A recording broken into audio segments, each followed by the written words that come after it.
So during that time, I decided to just take 12 months and figure out what comes next. And in that 12 months, I traveled around the country, training jiu-jitsu and filming a thing we call BJJ Weekly, because that's what I was passionate about. And so we travel around and film technique and train and all this stuff. And it was like an excuse to train jiu-jitsu. That's it. This newsletter. And after that 12 months and traveling around, it just struck me what I wanted to do. Years earlier, I had designed this logo for a gi brand. Off the cuff, came to me. I get my ideas in the morning. One morning, I sat down and just, boom, done. 5 minutes, you know. Sometimes you can have a client come in, we used to, and I'd spend 100 hours on the friggin' logo, you know. People don't realize how much logos cost.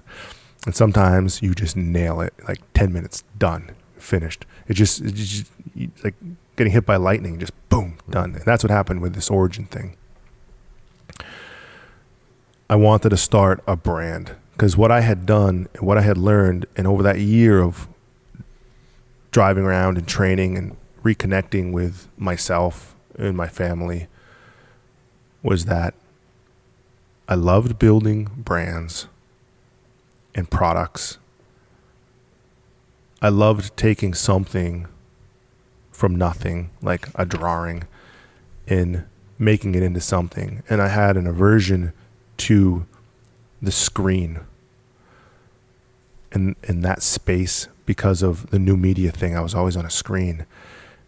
And I told him, man, I need to like do something physically, like have something physical.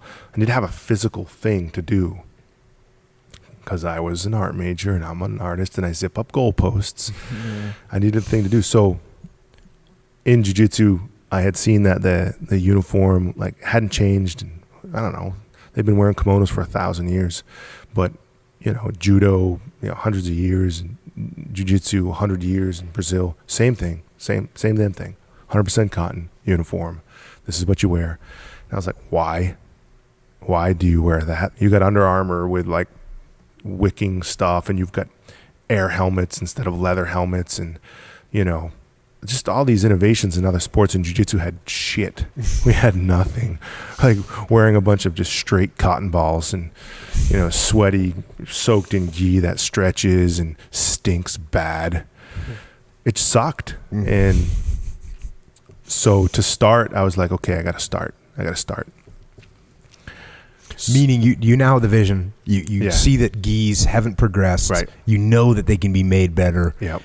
But you don't actually eat. And so you say, okay, I want to make the best gi in the world. Yeah. That's the vision. Yes, it is. And you have to start somewhere. You got to start somewhere. So I didn't know anything about textiles, but I knew about design and I knew about the human body and, you know, how the human body worked.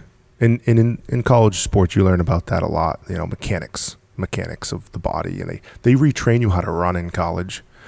Like you all run the same. You do exercises, so you're all forward striking with your foot. You all run the same. And so I designed like a gi pants, and it was like the cowboy cut, because I knew that in jiu-jitsu, when you like you're squatting a lot and on your knees, and the material pulled up your leg, but pulled down your butt. So you like got plumber's crack, which sucks. So I designed like, so the knee pads came up to your hips. So when you squatted, it would pull from your hips, right? Instead of across to the top of your leg. And did some cool innovations like that. And then I was like, all right, time to go. So we launched a gi. We imported this gi from Pakistan, one gi. I was in the basement of my house. And I was like, we're going to start this brand. So the basement sucked. Here comes the gi. We shot a photo. We saw some photos off it. And I launched it through BJJ Weekly. And boom, 40 grand. I was like, wow. But you didn't have any gis. No. None. No gis. But I wanted to prove that we could do something different. And I trusted I could make it happen. No, we didn't have any geese. There's like 200 geese sold. I've got something here. I've got something good here. And I knew a new adventure was going to start. And my wife spun up. In a positive way? No. Oh. She just like, what are you doing? I'm like, I'm starting a ghee brand. And she like got sick. Like, I don't know, she might have had an anxiety attack at first. Like, you can't do this again. You can't start another company. You know, it's like just, and I use this word lightly, being around a war hero like you. No war hero here, I promise you that. PTSD of business. Right. That's a real thing. Like she had like PTSD of business because of what we had gone through and selling everything, and the feeling you get that you keep this feeling. For me, I used it for drive. For her, she used it for, I don't ever want to feel that again. That makes me like ill. Mm-hmm. For me, it was like, I'm never going to feel that again. I'm going to make sure I never feel that again. Yeah. And I'm going to do something about it. So I did it anyways. Started a company, Origin, and that's when it began, 2011. 2011. So how do you start it? So you got one ghee. You ghee. Sold 40 grand worth of one ghee that you didn't have. Right. What do you do next? And did you know at this point you wanted to make them in America? Had you figured that part out yet? No. I let me take or that you back. Figured you'd make them in America. I wanted be a big to deal. make them in America, and so I started like calling all the factories in Maine, like, hey, you know, you guys sew stuff? Yeah, cool. Can you sew this? No. Yeah. Okay. For those people that don't know, Maine has traditionally had a lot of industry up here, manufacturing, big time, especially when we were kids. Yes. Big brands up here that build a lot. You build all kinds of stuff. Bass Shoe, 10 minutes away, sold out. Mm-hmm. Dexter Shoe, Hayden Shoe, Lou Hayden. He owned San Antonio Shoe, passed away. Mm-hmm. Man, huge companies. LL Bean, New Balance, 20 minutes away. So rich heritage in manufacturing. But apparel in Maine, a little different. We made shoes and we wove fabric and stuff like that. But apparel wasn't the norm. So what I did is we were in that basement and we're like, okay. And I just got to make this note that a lot of those companies that you're talking about that had built all this stuff here for all those years, a lot of them had left. Yeah. So that's the all critical of them, situation. Except all of them had left. LL Bean, they still make some stuff here. The rest left, gone. So New Balance still makes some stuff here too. Yeah, right? New Balance does. Yeah. Oh yeah, for sure. Yeah, New Balance is awesome. So I was like, okay, we're gonna make a belt. That's what we're gonna do. We're gonna make a belt. Jiu-jitsu belt? Yeah. Yeah. So there was this guy in Lewiston who ran this company, and I called him up. I'm like, I need some sewing machines. And he's like, okay, well, why don't you stop by? In Lewiston, Maine, one of the manufacturing hubs of Maine at one time, walked in and he's like, what do you need? I was like, this is what I want to make. It's a belt for martial arts. He's like, okay. And I said, I just need a machine to do that. And like, I got $500 cash I can spend on it. Can you give me something to practice with? And so he sold me a machine, showed me how to thread the bobbin, showed me where it went, pull it through the needle. And I'm like, okay. We filmed it, so we knew how to do it. So we're like filming him doing this. And I'm like, okay. So we took the sewing machine and then I put it in my basement next to the desk. And I'm like, yeah, a sewing machine. And my wife was just like shaking her head. Luckily, we had sold a pre-order. So we had sold $40,000 in geese that didn't exist. So she had gotten off my back a little bit. So that machinery sat there, and as we looked at trying to like make this gi, and I didn't say, oh, we're going to make a gi in America. I just said, all right, we're going to make a gi. We're going to change the gi. Mm-hmm. We're going to change the gi first. So we started the import game. Everybody else is doing it. Everybody's telling me manufacturing's dead. I did a few phone calls. Pretty much everybody's like, yeah, you can't really do that. And so I was like, okay, you know. And the whole time I'm thinking like, something's not right here that I can't do this. And I just couldn't put my finger on what it was. So I imported, you know, in 2011 and May. We started in 2011 and into 2012. Did a few batches, did the whole, hey, limited edition batch thing. We're geese, but we promoted it with the innovations we had. It was still shit. You know, when it comes right down to it. What the gi was? Yeah, man. It was still shit. It's still using old textiles that have existed. So you design you said you imported one from Pakistan. Yeah. And then what did you do? Like cut it up and redesign it or something? Or did you send the design to them and they send you the finished product? I designed like everything in Illustrator, like a tech pack. Like I want this here. I want the knee pads here. They got to fall here. The belt loops because I don't want to untie all this stuff. And then they send it. Yeah. Done. Yep. Okay. Finished. So, in Pakistan, they're like the manufacturing for martial arts. It's like the manufacturing hub in this little city called Sialkot. Yeah. They're actually like almost like migrant workers. So there's a ton of factories, jiu-jitsu factories, but the workers are the same. Oh, the same guys in there. Yeah, all the same guys. They rotate or whatever. They rotate around. Oh, dang. Yeah. Hey, we got a contract over here. We're gonna make let's 500 go make geese. Yeah. A bunch of guys show up there. They work for pennies and pennies. Yep. Yep. So we did the importing thing, and we started to grow rapidly. We started to make money, and at that point, my other business, I was making kind of that monthly income, and then I got kind of like a chunk of money, like $100,000. I was like, all right, cool. I can like take a deep breath and really push this thing. And so I pushed it, and we started selling more and more. Then I came out with this really cool backpack called a Mundial backpack, Mundial backpack, technical backpack, and we sold a ton of them, 1,000 of them. And then we came out with this product for grip training. We weren't patenting anything. I was like, boom, because that's what I did. Like once I got on a roll, it was like, design this. And we were just selling.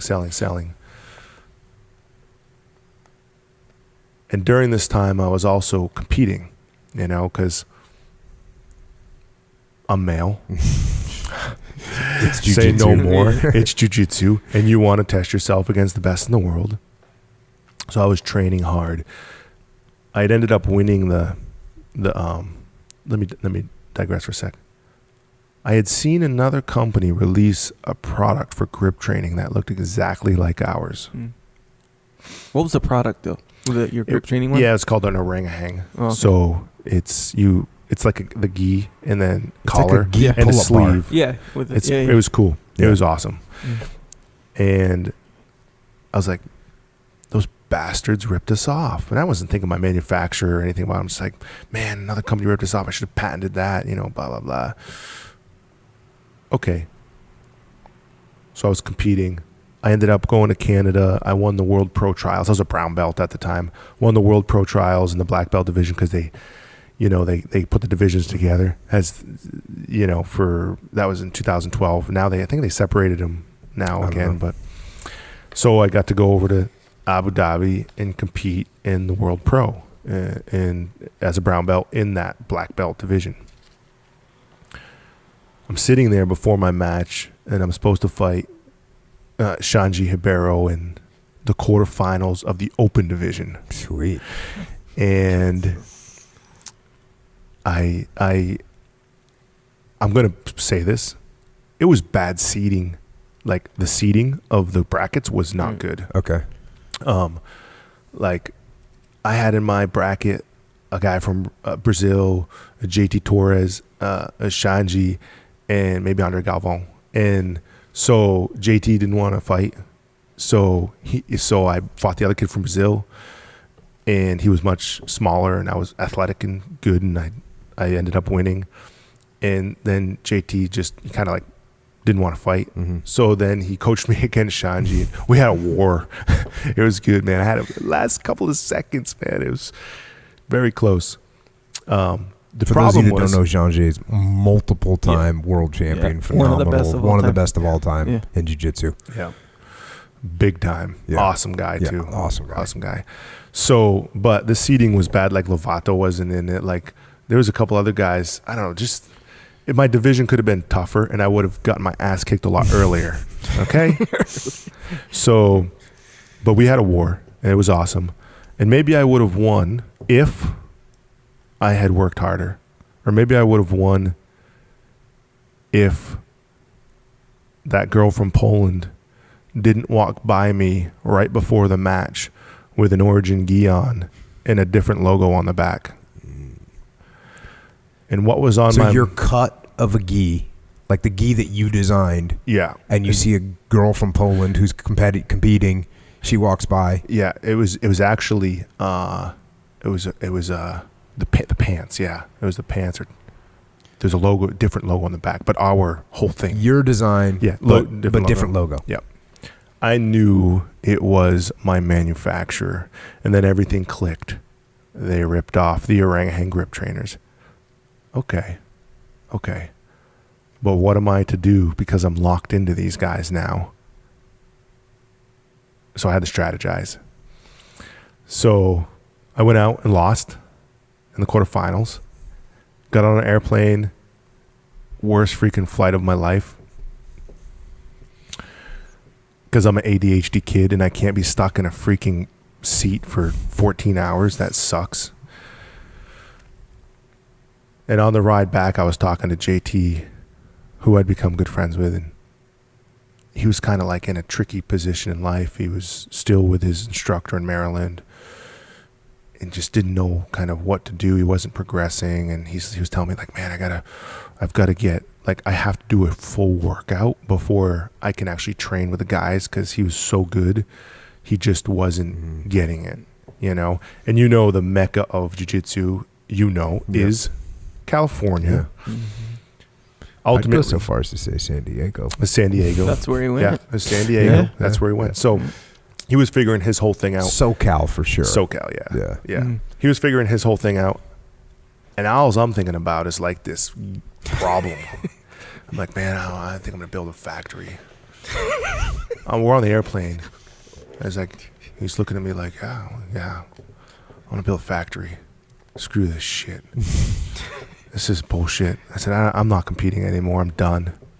And all he wanted to do was win the world championship. So we kind of like helped each other a little bit in that plane ride back, like kind of, bouncing ideas off each other. Decompression. Yeah. Decompression. So I got back and I Skyped my manufacturer. And I was like, over Skype, I'm like, this is bullshit. You freaking, I didn't say that. So you fucking ripped off our intellectual property and sold it to other brands. And he said, business is business. Dang. You ever have a defining moment in your life where you just turn on and you're like, yep, done.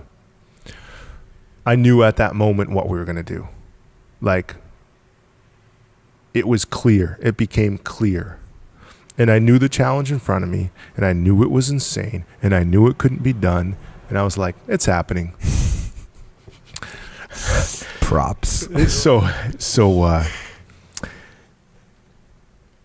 I got to tell you a little bit of what happened right after. Right after that, I went out to the World Championships to compete because I had already signed up. And that was going to be my year. We were there, and there was this brand there.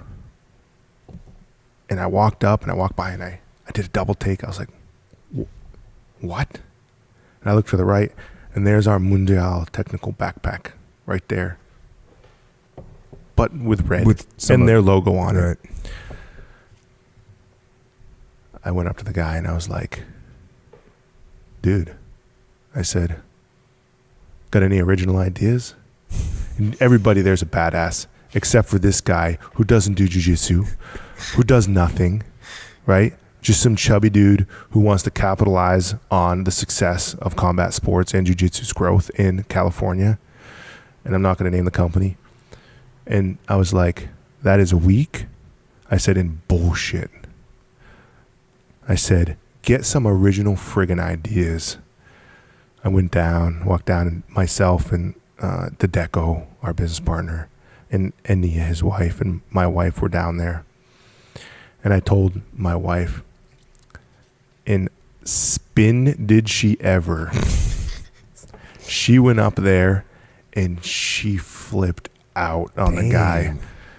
Amanda bringing it. She's bringing it 5'2", 103 pounds. A fury. Yeah, French Canadian fury. Done. It was awesome. We flew back, and the picture was already clear. This was just like added motivation. Right. Just added motivation. I called one of my buddies, Tim, and John was already working for me from my last business. Mm-hmm. The Soul Survivor. Moved back to Farmington. What we did is we grabbed that tape you put around trees when you want to flag trees to cut in Maine. You got to flag the trees to cut. And I'm like, all right, John, I have 7 acres of property, which is, okay, listen, 7 acres is not a lot of property in Maine. Right. You can buy property in Maine for $500 an acre, in some places private sale. So let's just make that clear. 7 acres is not a lot. But we have 7 acres of land in the woods. And so I flagged out. I'm like, we're going to build a factory here. We just flagged it out like this. And this is based on the architectural design that your engineer had put through for your factory? Yeah, right. So you're just like, I think a factory should be about this big. Yeah. This looks like a factory size. That's so awesome. I called a buddy and he brought his chainsaw over and they're just like, all right, let's just do it. And we just started cutting trees. My father-in-law came over with a chipper. We chipped it out. Okay, we stumped it. We pulled the stumps out. We're pretty resourceful up in here. And you ever heard of Yankee ingenuity, that term? For sure, that happens. So what do? We cleared it. We did a little bit of earthwork. I got on the compactor and compacted all the sand and poured a slab. Had some company saw out a bunch of eastern white pine and had my buddy build a factory barn. And we just spent, I don't know, 8 I don't know how many hours we slept, 0 hours. Around the clock, we just built this thing from the ground up. Myself, my brother, friends, family. And we did it. We built it. Then we stuck a sewing machine in there. that sewing machine that you had for the basement? Yeah. We're like, what are we doing? And that's where it began. And we, the thing is like, if you listen, I'm all for planning. I like to plan what's going to happen, and then I like to, like you say, execute it. I like to execute that plan, but do it. And I like to lead the plan. And I'm shitty when it comes to I'm always making sure everybody's living up to their expectations, as part of the plan. If they bought into it, you better have fully bought into it. There's no room for slacking. If I'm working till midnight, you're working till midnight, right? You're not leaving. So that's what we did. And I'm a pusher too, a push. I like to see how much I can get out of somebody to push them to their potential and see where their breaking point is, so I can learn about the person, but also get the best out of them. So we did it. We built a factory, and that's where it started. So then comes what's next? Sewing machines? Yeah, and sewing machines. And you started looking for staff that knew how to sew. Yeah, exactly. So we didn't have any lights yet. We had one sewing machine, and we just okay, this is how you sew. And I found this old timer, Bill, who came down and he's explaining the different types. He's been in the business for 40 years fixing sewing machines. And he's just you know, in his accent. He's like, you know, you got a single needle machine and a double needle, and you've got the locking stitch and a chain stitch, and you know all this stuff. And I'm just like, whoa. And so I just became completely absorbed in that, right? Learning about sewing machines. I learned how to run them, how to fix them, what they were good for, the different types of feeding, you know, everything about sewing machines. I was like, cool, I know about sewing machines. Now we need some fabric. So I started looking for fabric. Mm-hmm. Guess what? They don't make fabric in the United States. They don't make fabric that we needed in Mexico. They don't make fabric in Canada. Shit, they don't make fabric for jiu-jitsu gis. And I was like, what are we going to do? What would you do? You just built a factory and you have all these sewing machines. And what would you do? So your only option at this point is got to order the material from overseas. Got to order the material from overseas. You got it. That's what you're going to do, right? I was like, screw that. And so I started looking for like weaving. And so I just, you know, was looking for weaving, like, hey, you guys weave? Can you weave some fabric for us? Yeah, 100,000 yards, you know, $12 a yard. I'm like, no. So I'm just looking. And did you ever order any material? I did. Okay, because you had to sell gis. I mean, you had to make gis, some money. We got investment into this thing now, right? And I didn't take a paycheck for like the first 2 years of business. I didn't take a paycheck, maybe 3. Mm-hmm. I didn't pay myself once. Every dime I just dump back in. Weaving was impossible, right? You're not gonna freaking weave material. So I imported material for that first year, and we figured out how to make a gi, and it was a pain in the ass. And that first week, we finished the week, and I called Dedeco and I said, we made 5 pairs of pants this week. And he's like, not really high production. Dude, I was just like, what am I doing? And I kind of started. You were telling that story, you like legit were questioning. Oh, I spiraled down. Like, oh my God, you know, you thought you were going to make 200 gis in a week, or gi pants in a week, and you make 5. 5 pairs of pants. I was just mind-boggling. And Jill was my first stitcher. She's still with us today, the one you were talking about earlier. Yeah. Dude, I did not know what to do. I was truly at a loss I didn't have anybody to like teach me about how to manufacture, like how you should set this up. Because the knowledge had disappeared out of the state. It was gone. The folks that used to do that stuff, either they've passed or they've moved on. They're snowbirds. They moved to Florida, whatever. They weren't around. Right. So I had a lot of late nights by myself in my basement with a glass of whiskey.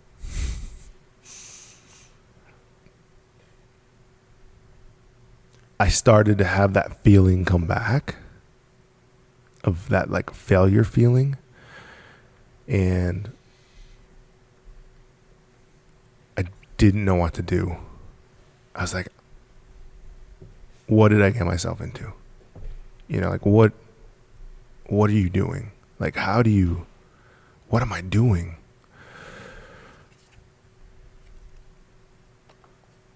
And then I figured, like, I cannot,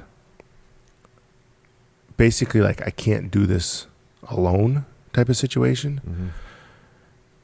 And in a conversation with my father-in-law, I was like, Joe, man, I need to talk to somebody who's like been there and done that, and like built something from nothing. And he's like, Pete, he's like, I've got a friend that he did some work for on his bulldozer. My father-in-law's a heavy machinery mechanic. And so we made a phone call to this guy, John. I'll leave his last name out. And John said, yeah, I'll meet with Pete.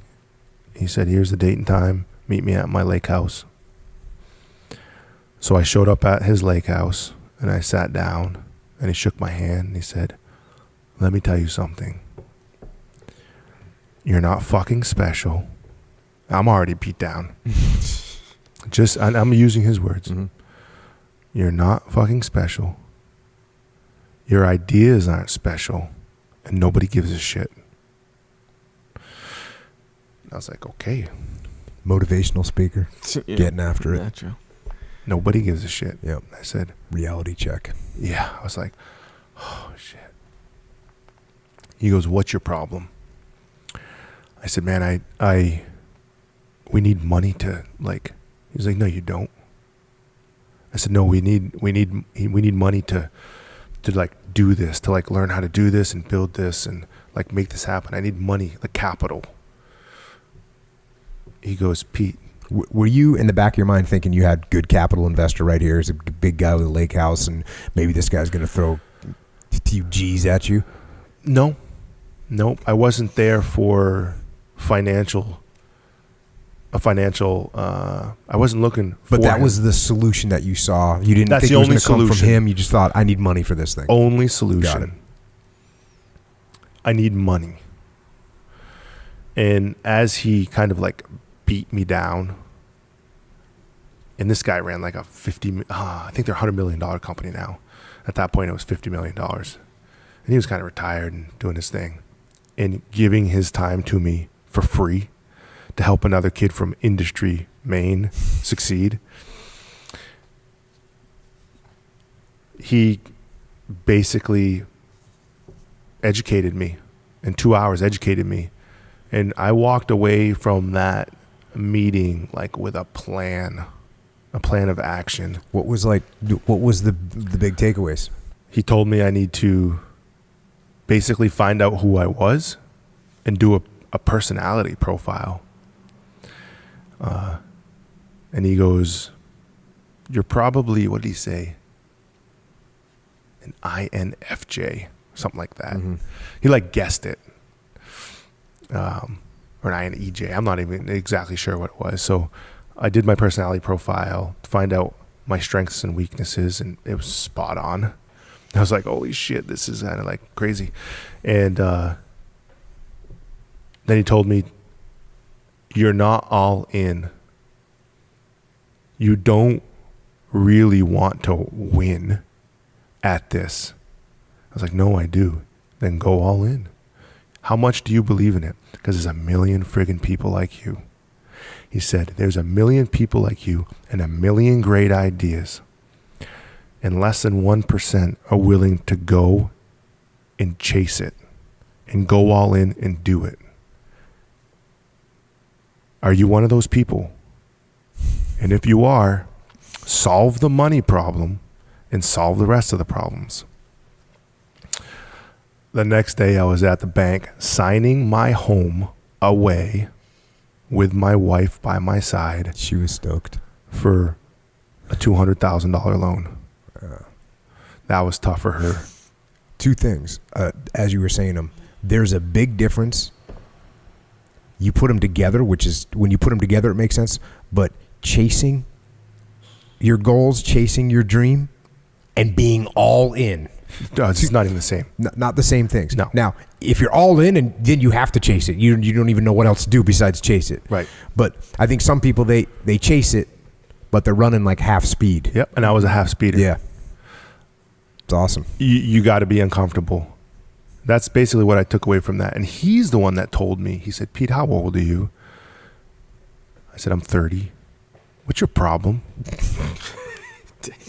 I said, we're going to get John on the podcast at some point. I'm stuck. Yeah. I said, I'm stuck. He goes, you got 3 more chances. He's like, I'm 60. You got 3 more chances. He's like, if you believe in it, and he's the one that told me everything in life, everything great takes 10 years to build. Go build it and be committed, because it's going to take 10 years to build it. But if you believe in it, you have to go all in. And if you got to put up your house, put up your house. You'll work your way out of it. eventually. So that's what I did. I followed his advice and I went all in. He also told me the moment you stop growing, you die. He said, if you stop growing, you will die. The moment you want to do something different than what you're doing, the moment your mind wanders to wanting to be somewhere else, your business also dies. And you need to recognize that. And that first meeting with him was it just changed my game. And when I signed my name on that loan, when I signed my home to the bank to receive that check,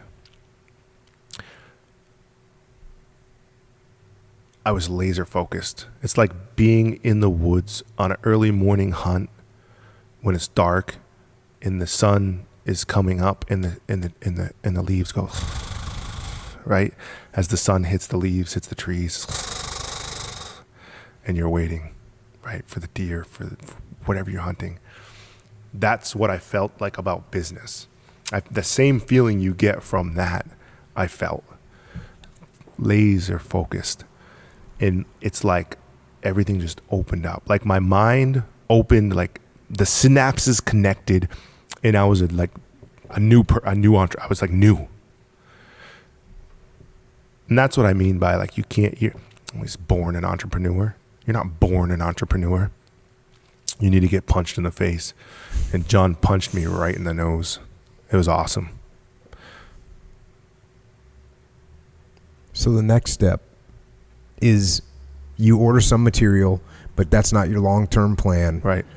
And the next thing you do is you go, we got to make this material. We got to make ourselves. the material. We got to make the material.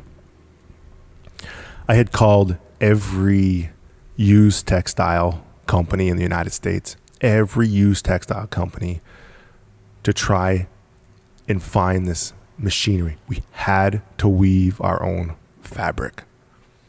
It wasn't a sustainable model without weaving our own fabric.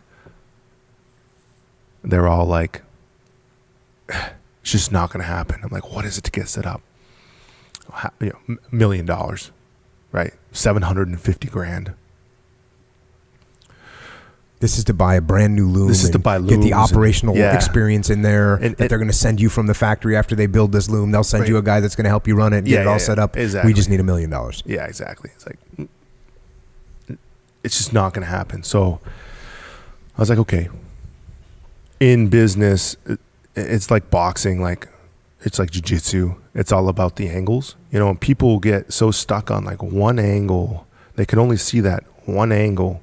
And I just had to I had to step to the side and I had to see this angle.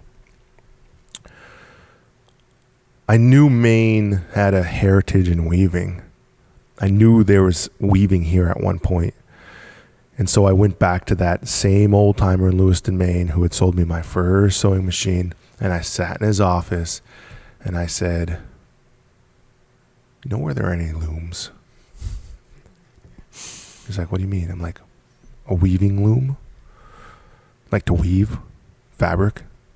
He goes, get in my truck. I get in his truck. We drive up one street and get out, and there's this massive building.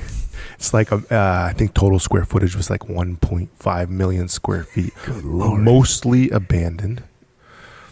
A few businesses in the front that they've refurbished.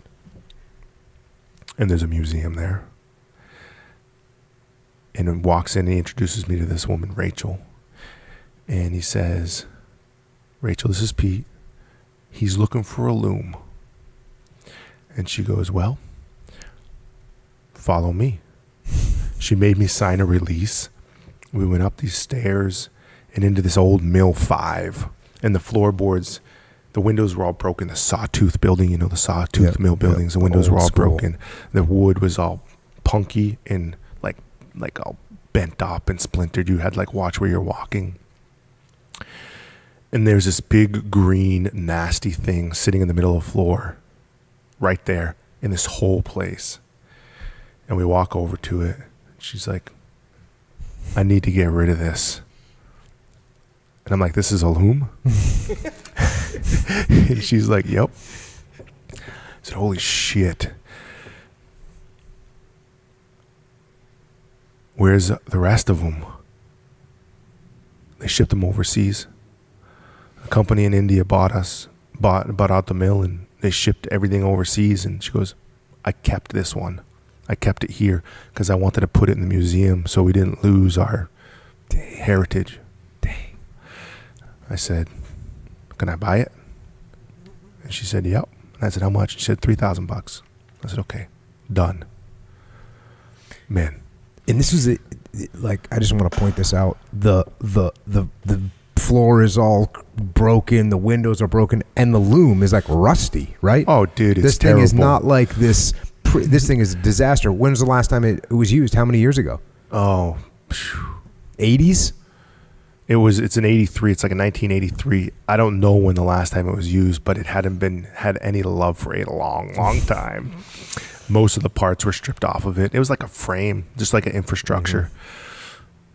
I said, okay, I'll buy it. I'm going to buy this loom. Yeah. So you've got to be a little bit naive to be in business and think you can accomplish anything. That's the bottom line. And I was pretty driven and naive to think that we could weave fabric. But I believed we could. So she sold me it. And then I called my father-in-law and I said, I got a loom. It's on the third floor of this old mill in Lewiston, Maine. And we need to get it out. And I got a quote on moving it, and it was $25,000 to move it. And I'm like, we're going to move it. And he's like, okay. So I got a bunch of friends. We went up there, took 9 guys, 8 hours to move it from the middle of the floor to the edge of the building. Dang. And we had another friend who had a crane, and we ended up getting it out and onto a trailer and put it in the factory. And then we were like, what are we doing, dude? And it was awesome. It was awesome. So that's where it started. I always believe, like, if it was done, it can be done. Like, if in Maine, we have this thing, like, Maine at one point was 90% fields. How to become 90% fields, 100 years ago? Hands in daylight, right? How were these mill buildings built? Hands in daylight. That's it. These people, they got after it. Mm-hmm. I mean, why? Because if you don't, you die. That's it. You're going to die. So you've got to farm. You've got to know how to build a house. You got to know how to start a fire. Like, that culture of New England is still rich. It's still passed down. We burn wood. Everybody burns wood. We build our own shit, houses, everything. That's what we do. Why is everybody saying we can't manufacture, we can't weave, we can't cut and sew? That's bullshit. If they did it, we can do it, because they did it with a lot less. I found a guy, Lenny. When that mill shut down, he had a contract to go over to Pakistan, of all places, to teach them how to run the looms that were purchased. And a month later, it was 9/11, and he didn't go, and he stayed here. Thank God, because he's the last. He's like the last one left that can actually get this thing going and make it work again. I asked Lenny, how many people know what you know? He said, a whole bunch. I said, well, what's a whole bunch? He's like 5. So Lenny passed his knowledge on to us, weaving and pattern making for textiles and all this stuff. And that's a whole nother story, maybe for a different time. But we started weaving fabric. and we became vertically integrated, and we started making the product from raw cotton from Tennessee. What did it feel like the first time that thing created Dude. like fabric? Dude, you must have been. We freaked out. We were just like, he's just like, we had like the pack, like we had to make pearl weave, and so we did. We made pearl weave. We like took the pearl weave apart. That was like from the imported fabric. Is like we just picked it apart, and Lenny looked at it and figured out what size thread, yarns and the weight and everything. So we just recreated it, and he turned it on for the first time. You know how long it took to clean that thing? 40 man hours to clean it. Like it needed cleaning before we did anything cleaning. Then we had to buy all the parts or have it machined and just to get it going in. He turned it on for the first time, and it was like,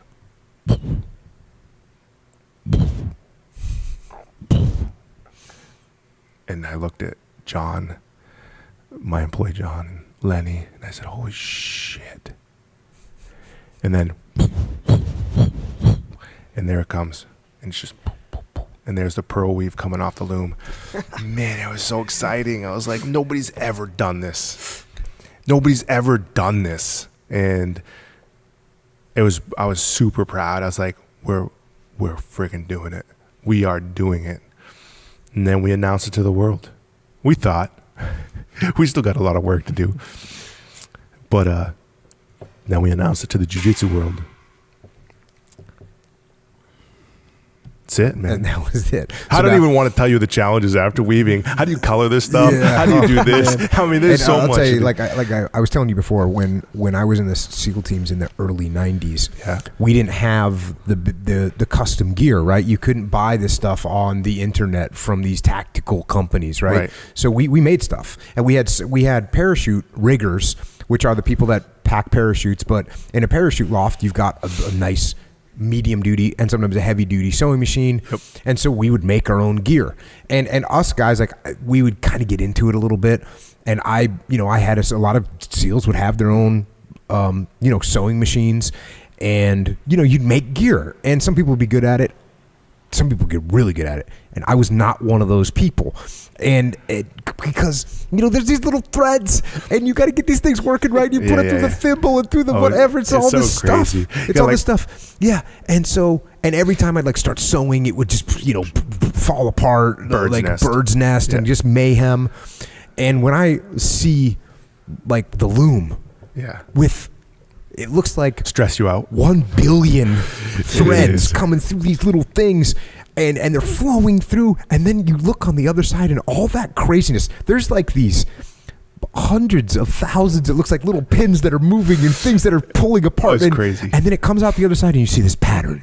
Yeah. And it makes me, it actually does stress me out. I Stresses see it, I you go, out. man, I can't be in here for too long because I'm freaking out just thinking if I get too close to these things, my presence will cause disturbances in the force and things will go wrong. I'm not allowed to be in there for very long because I've got an issue, a subliminal issue with threads. And so even today, I was keeping a little distance from the machines. Yeah. I don't want to foul them up. You guys have the magic. I'm staying away from that. But to see that and to even imagine it, again, as a novice person working with a sewing machine as a young kid, how hard it was for me to do it. And then I was watching Jill the other, wham, wham, wham, just hammering. It's like such a good craft, such a good skill to have. And just to see the loom and all those different parts, you're saying to yourself, well, for one thing, good luck. Somebody wants to do what we're doing. Oh, go. Yeah. Do it. Yeah, have fun with that one. Not happening. Not happening. But by the way, we bought the last loom in the U.S. so you're screwed from the you're go. screwed. Yeah, absolutely. And the last bit of knowledge which exists. Yeah, man. And so then, you take and you start weaving it, and now you're starting to sell gis. And how's business going now? Now you're able to put on something made in the USA. 100%. And that's from the dirt to the shirt. Yeah, quoting man, raw to ready, dirt to shirt, right? I mean, because field to finish. Because the cotton is coming from Tennessee Delta region. Tennessee. Spun in the Carolinas and shipped up to us. That's that's old school. freaking right it is. That's the way it's supposed to work. That's old school. Making shit, you know? I mean, I talked today a little bit at our grand opening about like Mainers. Generations of folks that put their hands on something, right? They're makers. They need to make something, and they're trying to cross-train these people to type on a computer, you know, do mundane office type of tasks, filing papers, answering the phone in call centers. These people want to make shit. We're known in Maine for being some of the best craftspeople in the world. The products that come from Maine are some of the best products in the world. And to be part of resurrecting that heritage it's incredible, you know, and it is our ultimate mission, you know, to resurrect our heritage in manufacturing and build old world level quality products and stand behind it. Stitch. Every stitch. Every yarn in the weave. And that's what we're all about. And that's what Origin stands for. With a little bit more modern look and feel. But sourcing and manufacturing 100% in the US. And we won't compromise on that ever. Like other companies do when they get greedy and they say, well, it's time to look at the numbers. It's time to increase the margins and we got to import some of this stuff. Nope. We're just not doing it. It's just not happening. I was at Bath Iron Works for the christening of the USS Michael Monsoor, obviously named after Michael Monsoor. And it was awesome for me. You know, I enlisted in the Navy from down in Portland, and to come back 26 years later and see what you're talking about, what I knew existed in New England, in Maine, and seeing the pride that these, you know, shipbuilders, the iron workers, the pride that they took in that ship named after a saint of a human being. And, you know, that's one of the things that I tied to Origin, because I knew what you were doing up here. Yeah. And, you know, to kind of get to how we ended up joining forces, it's funny because, you know, you were just some guy, you know, some crazy guy up in Maine, in my opinion, that I'd seen a couple of your videos, and I see a dude, you know, you have the video that shows you pulling this freaking loom out of this factory. And I'm just thinking to myself, this guy is insane, and I think I like him. And I had actually, the funny thing is, for my gym in San Diego, Victory MMA, I wanted to make jiu-jitsu gis in America. And so I was like, okay, I looked around, I find one guy that's doing it. It's you. We like 3 or 4 years ago, we went back and forth on email, and, you know, nothing ever came of it because, you know, I was busy, you were busy, and just nothing happened. But I always just remembered, hey, you know what? This guy up in Maine, he's doing it the right way. And what happened was, the way we actually got connected was, I was on a Facebook Live just talking to people, and someone says, what kind of gi should I get? And I just rattled off. I go, hey man, if you need a gi, you're starting jiu-jitsu, or you're good at jiu-jitsu, or you just want a good gi, I go, get a gi from Origin. OriginMaine.com. I go, get a gi from there. I go, this crazy guy up there, he fixed a loom. I can't say it without laughing because it's so crazy. I'm like, he took a loom out of a broken factory, and he refurbished that thing with his team, and they built, you know, they're doing it. They're building it. So if you need a gi, I said, I'd try and talk to this guy, because I had reached out to you a couple times through various, even since the time I asked for gis, right. I'd sent you an email or something. And I said, you know, I'm trying to talk to him. If anybody knows this guy, his name is Pete. I go, tell him I said, what's up? And this awesome woman that listens to the podcast. Mm-hmm. Her name is Sarah Armstrong, and she's super squared away, professional with a big company, and she had communicated me with the various things over the past year that I've been doing the podcast and whatnot. And she said, "Oh, I'll take that for action." And she contacted me. She contacted you. She called me. Dang. And so, what'd she say? She just said, she's like, "Have you heard of this guy, Jocko Willink?" And dude, I'm sorry, I had my head up my ass for the last 5 years trying to build this factory. No factor. And I was like, "You're like who?" No. And then what do? I dig. I'm like, holy shit. I'm like, this guy is making some waves. This is awesome. And so I did a little recon. Yeah. And then I reached out to you after that. And what's awesome is, like, I had no idea what we were going to do. Yeah.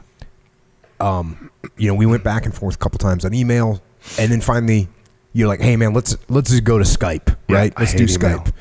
Because I today, do you want to do something? You're like, "I want to do something. What do you want to do?" I'm like, "Well, let's figure it out. Send me an email about this." You're like, "How about we do a Skype call?" So I have my meetings like scheduled, and I'm working all day. Sure. And I blocked 2 hours. I'm like, you know what? This is probably going to take a while to get this conversation going. I'll block 2 hours where we're just going to get on Skype and make this happen. We'll figure out what we can do. So we end up talking on Skype for 4 hours. Talking, laughing, yelling, laughing more. After I got off, my wife goes, "It sounded like you were talking to you." That's not good. She was a little scared. And it was just, it was awesome. For me, it was, the things that I believe in as an American, as a person, as a New Englander.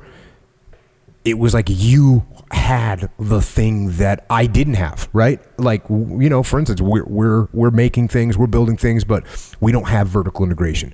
Mm-hmm. We weren't doing it the way I want to get it done. Mm-hmm. And so, I'm saying, hey, like, let's join forces. Yeah, absolutely. And from my perspective, of course, I was like, this dude is for real. I was like, I don't know what I told my wife. I was like, man, this guy, he's on another level. And we had been like looking for somebody.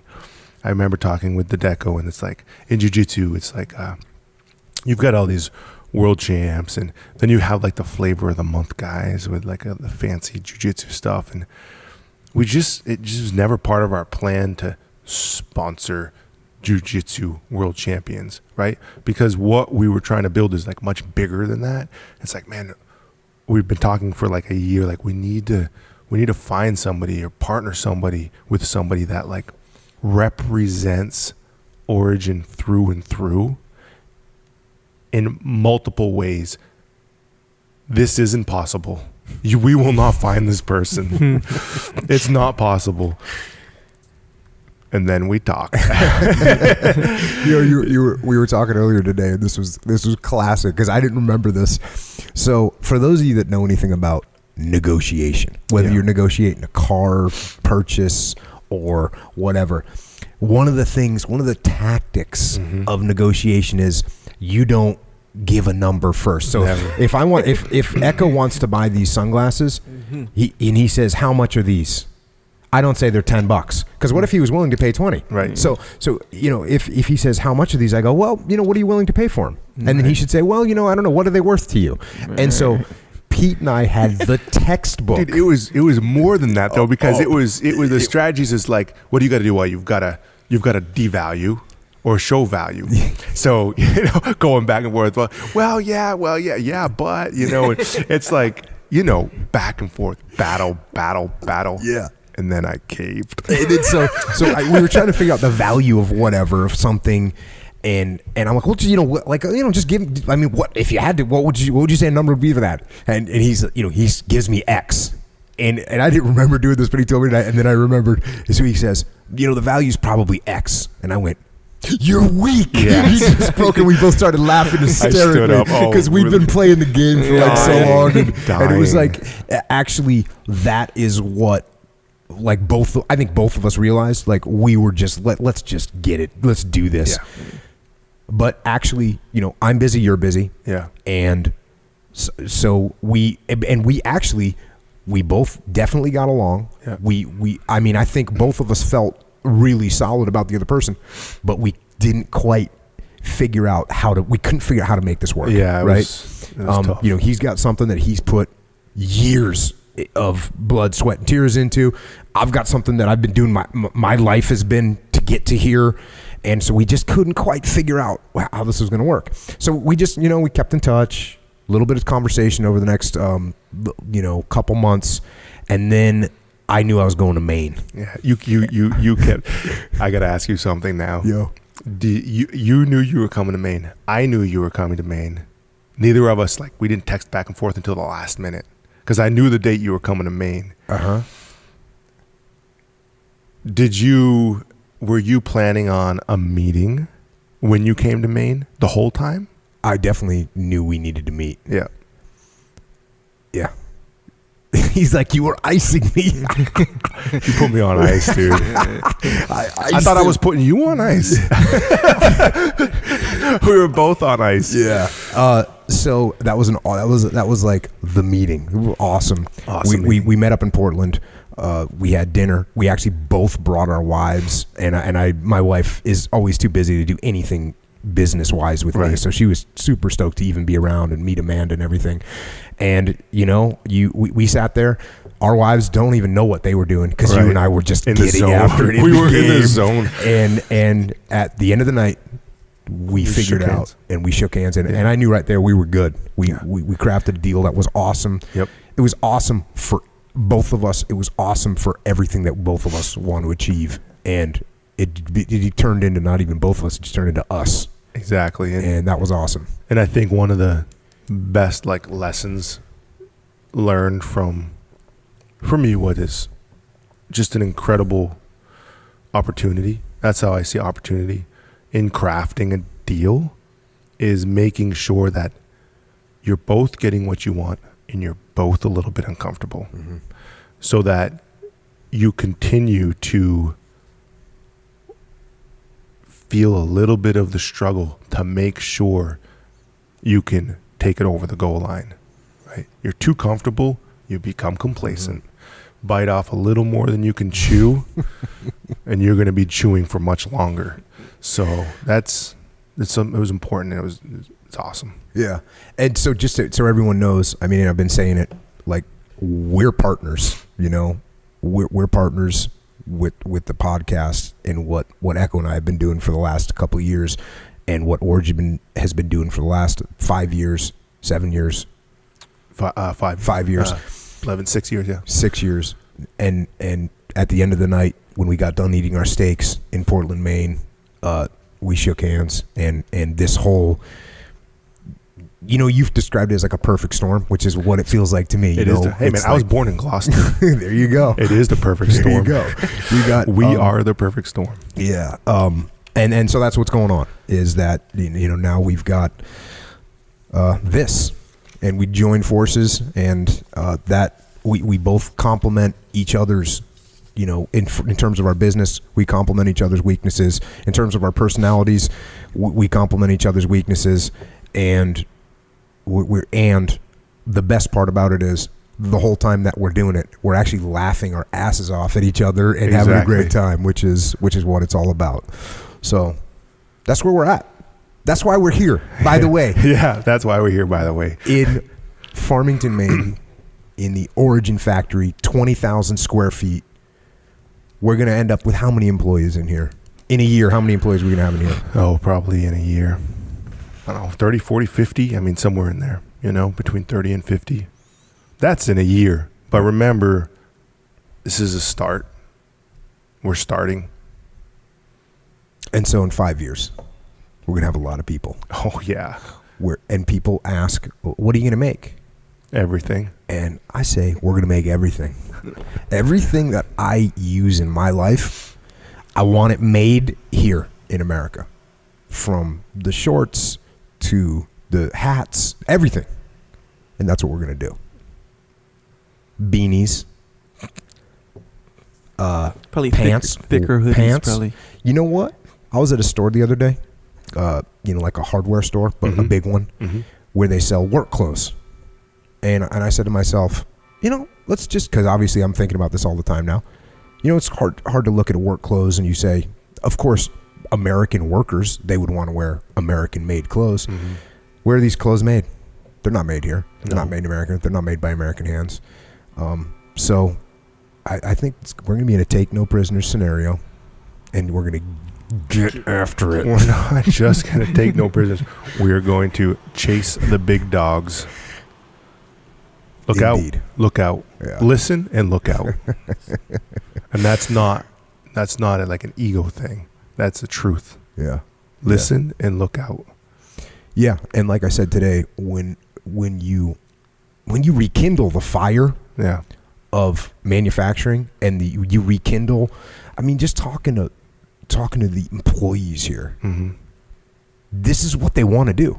100%. And this is what they're made to do. That's right. And like you said, they want to take these things and build them with their hands. You got it. And that opportunity has been taken away in the last 25 years, and we're bringing it back. And that is awesome. Appreciate that. Glad to have you as part of it. Awesome.